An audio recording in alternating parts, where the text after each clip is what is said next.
There exists a rare kind of man who sees what others miss, a man who peers beyond the warm smiles, the tender words, and the promises of love to glimpse the hidden currents beneath.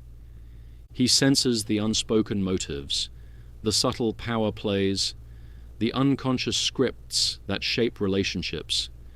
This vision, however, is a double-edged sword.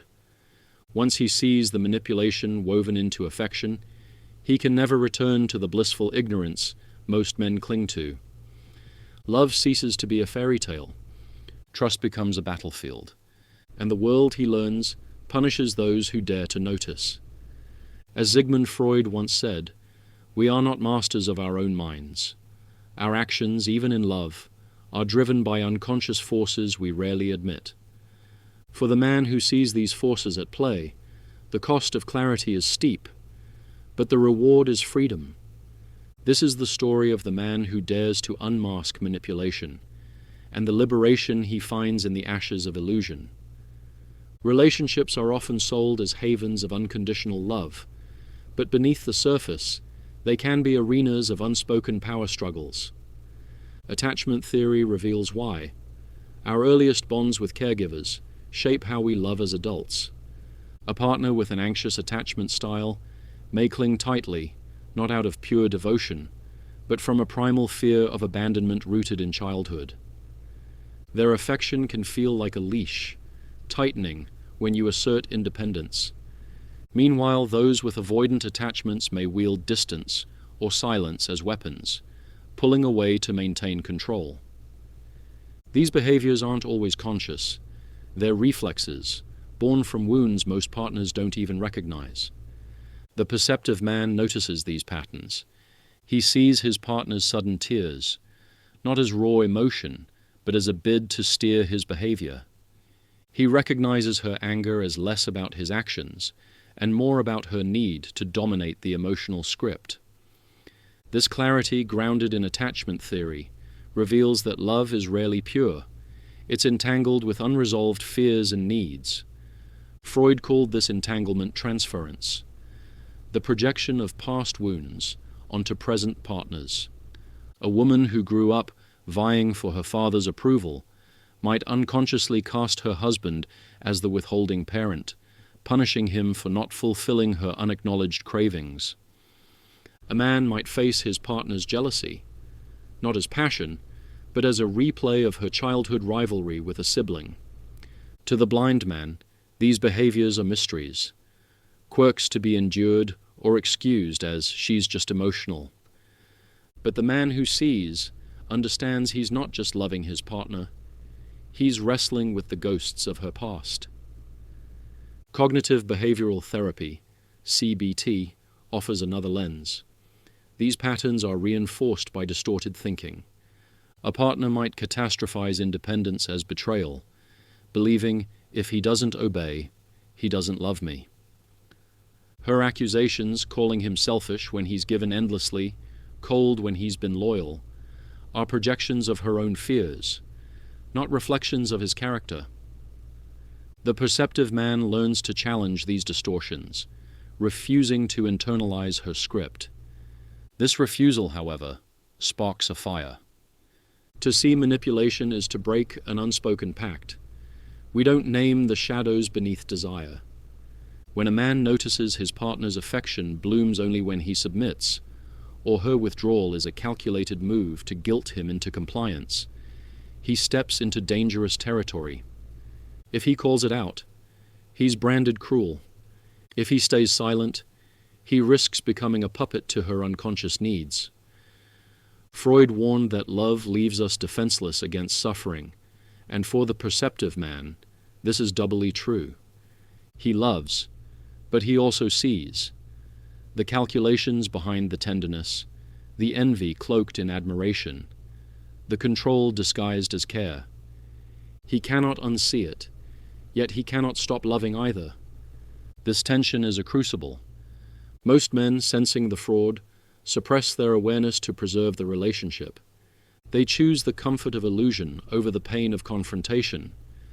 But the man who sees refuses to blind himself again, even if it costs him the relationship. Attachment theory deepens this insight. A partner's manipulative behaviors often stem from insecure attachment, fear of abandonment or rejection. Her tears, her silence, her accusations are attempts to secure the bond she fears losing. But these tactics, unconscious or not, erode trust. We can reframe these behaviors. Her anger isn't proof of your failure, but a sign of her unmet needs. Yet this understanding doesn't erase the cost. The perceptive man faces a brutal choice: silence and submission, or clarity and conflict. Submission erodes his dignity, chaining him to her fears. Clarity invites her wrath, as his awareness threatens the illusion she clings to. Freud called this the return of the repressed, the truths she cannot face, her need for control, her unresolved wounds, erupt not as self-awareness but as hostility. She cannot forgive the man who holds a mirror to her shadow. This hostility reveals a darker truth. Freud spoke of two primal drives: eros, the force of love and connection, and thanatos, the drive for control and destruction. In relationships, eros draws us toward intimacy, but thanatos lurks in the shadows. A partner's tenderness can mask a hunger for dominance.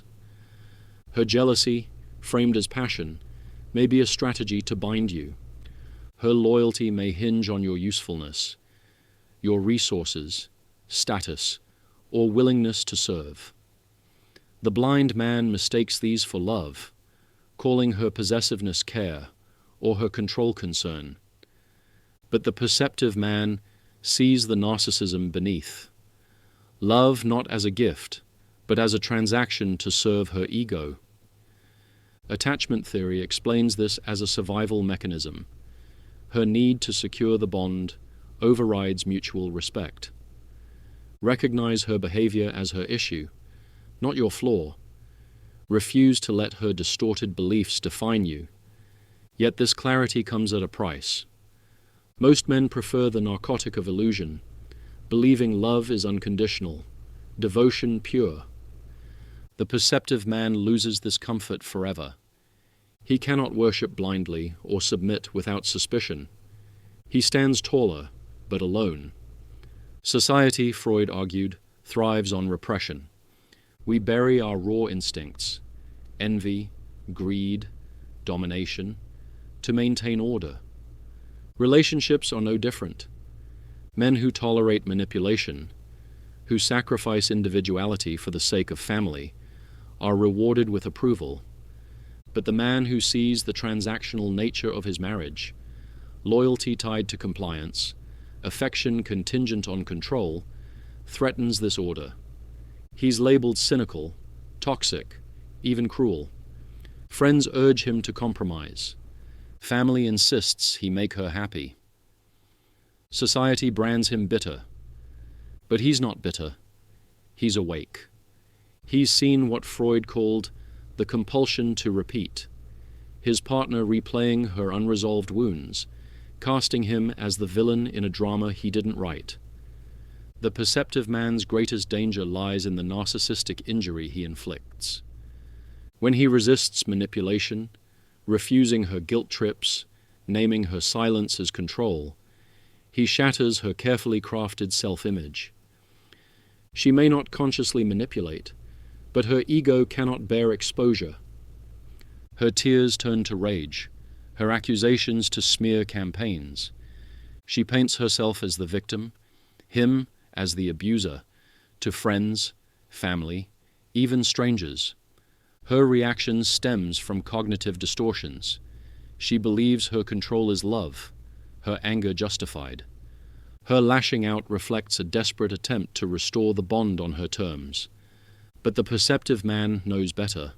Her storm is proof of his clarity. Her hostility is not his guilt, but her fear of losing control.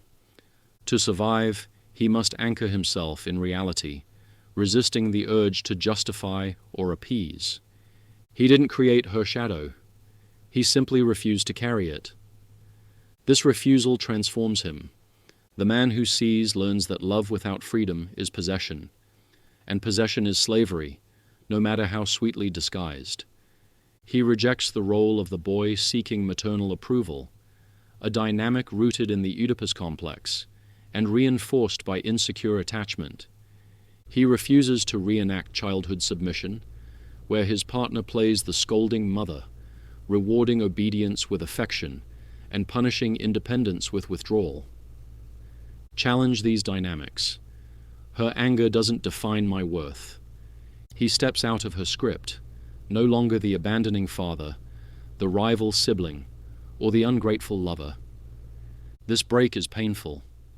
She may double down, tightening her grip, spreading half-truths to isolate him, but her tactics fail against a man who sees. His strength hardens in her storms. He learns that if affection dies because he stood firm, it was never love. It was control dressed as devotion. The perceptive man's journey is not just about escaping manipulation, it's about reclaiming sovereignty. Freud believed maturity means living without illusions, accepting human nature's complexity.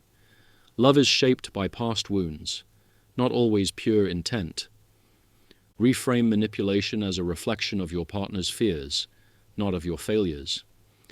Together, these perspectives free him from guilt, blackmail, and unconscious games. He still feels desire, but he doesn't confuse it with destiny. He values partnership, but only with someone who respects his independence. He cherishes love, but only when it's built on freedom, not possession. This freedom is costly.